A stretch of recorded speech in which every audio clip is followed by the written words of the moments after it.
좋은 아침입니다. 또 새 주간이 시작이 됐습니다. 행복한 하루를 여는 아침 묵상. 오늘 6월 27일 월요일 묵상을 진행하겠습니다. 사무엘상 7장을 읽습니다. 기럇 여아림 사람들이 와서 여호와의 궤를 옮겨 산에 사는 아미나답의 집에 들여놓고 그의 아들 엘리아삽을 거룩하게 구별하여 여호와의 궤를 지키게 하였더니 궤가 기럇 여아림에 들어간 날부터 20년 동안 오래 있은지라 이스라엘 온 족속이 여호와를 사모하니라. 사무엘이 이스라엘 온 족속에게 말하여 이르되 만일 너희가 전심으로 여호와께 돌아오려거든 이방 신들과 아스다롯을 너희 중에서 제거하고 너희 마음을 여호와께로 향하여 그만을 섬기라. 그리하면 너희를 블레셋 사람의 손에서 건져내시리라. 이에 이스라엘 자손이 바알들과 아스다롯을 제거하고 여호와만 섬기니라. 사무엘이 이르되 온 이스라엘은 미스바로 모이라. 내가 너희를 위하여 여호와께 기도하리라 하매 그들이 미스바에 모여 물을 길어 여호와 앞에 붓고 그날 종일 금식하고 거기에서 이르되 우리가 여호와께 범죄하였나이다 하니라. 사무엘이 미스바에서 이스라엘 자손을 다스리니라.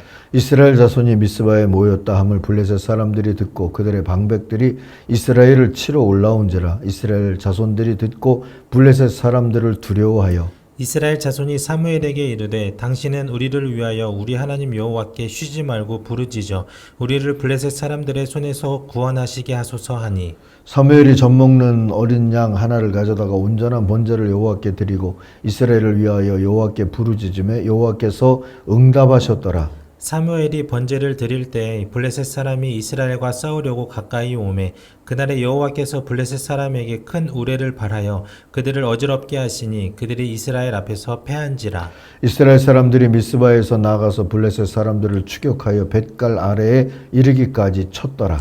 사무엘이 돌을 취하여 미스바와 센 사이에 세워 이르되 여호와께서 여기까지 우리를 도우셨다 하고 그 이름을 에벤에셀이라 하니라. 이에 블레셋 사람들이 굴복하여 다시는 이스라엘 지역 안에 돌아오지 못하였으며 여호와의 손이 사무엘이 사는 날 동안에 블레셋 사람을 막으심에 블레셋 사람들이 이스라엘에게서 빼앗았던 성읍이 에그론부터 가드까지 이스라엘에게 회복되니 이스라엘이 그 사방 지역을 블레셋 사람들의 손에서 도로 찾았고 또 이스라엘과 아모리 사람 사이에 평화가 있었더라. 사무엘이 사는 날 동안에 이스라엘을 다스렸으되 해마다 베델과 길갈과 미스바로 순회하여 그 모든 곳에서 이스라엘을 다스렸고 라마로 돌아왔으니 이는 거기에 자기 집이 있음이니라. 거기서도 이스라엘을 다스렸으며 또 거기에 여호와를 위하여 제단을 쌓았더라. 아멘. 오늘 묵상의 제목은 그 사람이 에벤에셀이라고 정했습니다. 10절 보세요. 사무엘이 번제를 드리고 있을 때 블레셋 사람들이 싸우려고 다가왔다. 그러나 그때 주님께서 큰 천둥 소리를 일으켜 블레셋 사람을 당황하게 하셨으므로 그들이 이스라엘에게 패했다. 오늘 요절입니다. 천하 만사에는 다 때가 있다. 여러분 이 아침 큐티 오늘 거에 보면 이 구절로 시작을 하죠. 전도서 3장 1절입니다. 천하 만사에 다 때가 있다는 이 구절대로 산다면 그 때를 많은 사람들이 기다려야 한다. 이렇게 생각하겠죠. 그러나 사무엘은 그 때를 만드는 사람이라 할 수 있습니다. 그를 통해서 주님의 임재와 평화의 때가 열렸습니다.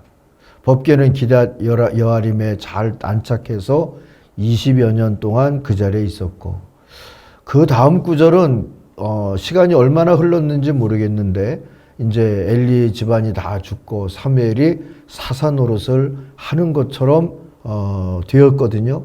그리고 그의 나이가 얼마쯤 될지 모르겠는데 그가 지도력을 행사하고 있는 모습이 오늘 이 본문 속의 내용인 것이지요. 그 사무엘이 선지자죠.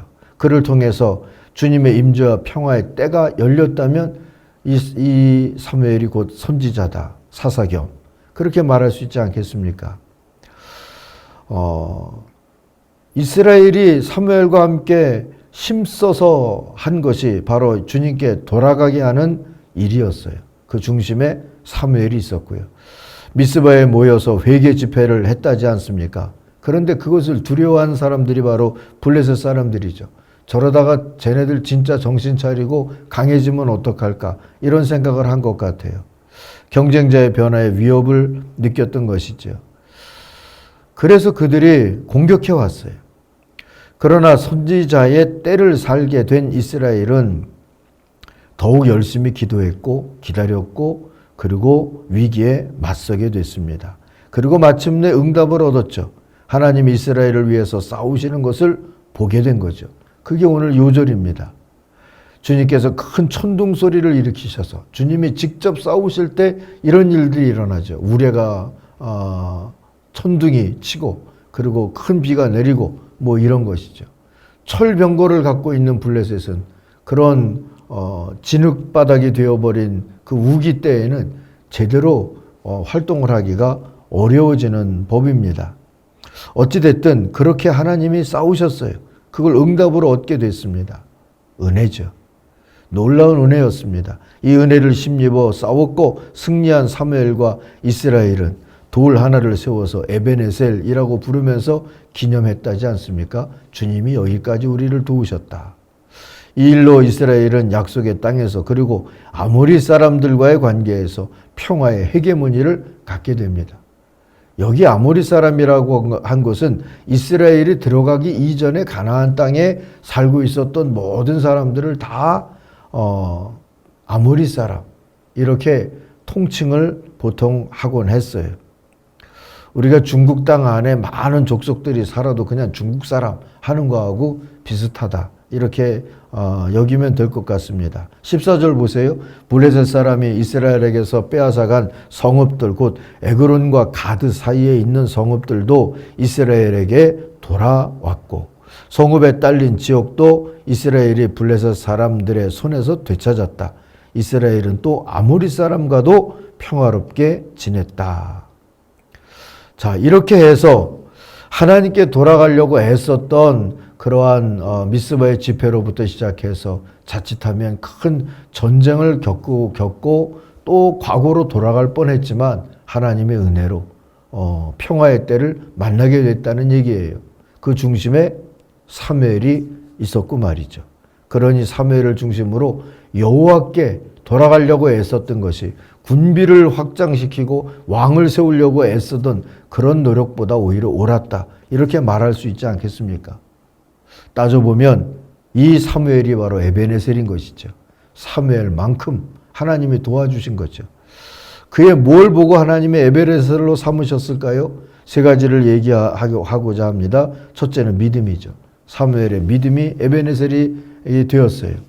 믿음이란 단지 신뢰하는 감정만이 아니고 믿음의 대상에게 몰입하는 겁니다.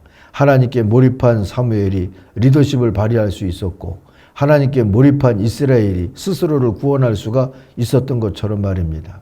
몰입과 집착은 좀 다르죠. 집착은 자기 자신에게만 몰두하는 게 집착이고 몰입은 그 주변도 이롭게 하는 것이 될 수가 있어요. 엄밀한 의미에서 하나님께 몰입할 때만 우리는 믿음으로 살 수가 있는 것이죠. 사무엘은 하나님께 몰입했기에 우상 숭배적인 것을 다 제하고 오직 주 하나님만 섬기겠다는 언약의 갱신을 이스라엘 자손들로부터 이끌어낼 수 있었습니다. 이 믿음이 에베네셀의 토대가 됐습니다. 두 번째는 사무엘의 상상력이 에베네셀이 되었어요. 봄의 황량한 들을 보면서도 여름의 지푸른 들과 또 가을의 황금 벌판을 상상하는 농부는 1년 내내 땀을 흘려 일하면서도 웃을 수 있죠. 하지만 상상하지 않는 농부가 있다면 눈앞에 광활한 땅을 바라보면서 이 농사의 노동의 고됨을 먼저 생각하기 때문에 뭘 해보지도 못하고 지쳐버릴 수 있습니다. 사무엘은 평화의 때를 계산하지 아니하고 상상했어요. 크신 하나님의 개입으로 이루어질 그 평화의 때를 말입니다. 그래서 그는 몰려드는 블레셋 군대를 보면서도 어린 양 하나를 제물로 바쳐서 예배하면서 주님의 승리를 구할 수 있었습니다. 그런 여유, 구절이 증거하고 있지 않습니까? 그리고 하나님은 사무엘이 상상한 대로 개입해 주셨어요. 오늘 요절 말씀처럼 말이죠. 여러분도 하나님의 개입과 응답의 역사를 상상하고 살아가십니까? 그래야 합니다. 그래야 이 분단된 땅에 우리의 상상력만큼 하나님이 에베네셀로 갚아주시는 역사를 보게 될 줄로 믿습니다. 세 번째는 사무엘의 순종이 에베네셀이 됐어요. 사무엘은 블레셋을 추격하면서 하나님의 괴를 빼앗겼던 그곳까지 가서 멈추게 됐습니다. 그거면 하나님의 승리를 노래하고 기념하기에 충분하다는 것을 알았어요.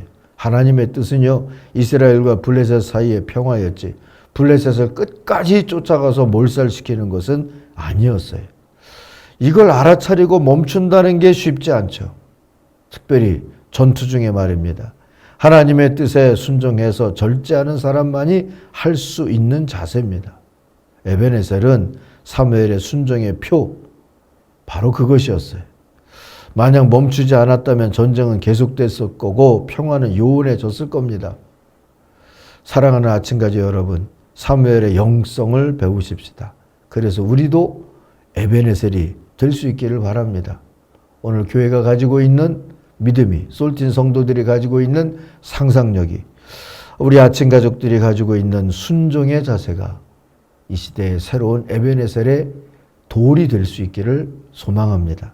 그 일을 위하여서 기도하는 아침, 또 한 주간 될 수 있기를 바랍니다. 기도하십시다.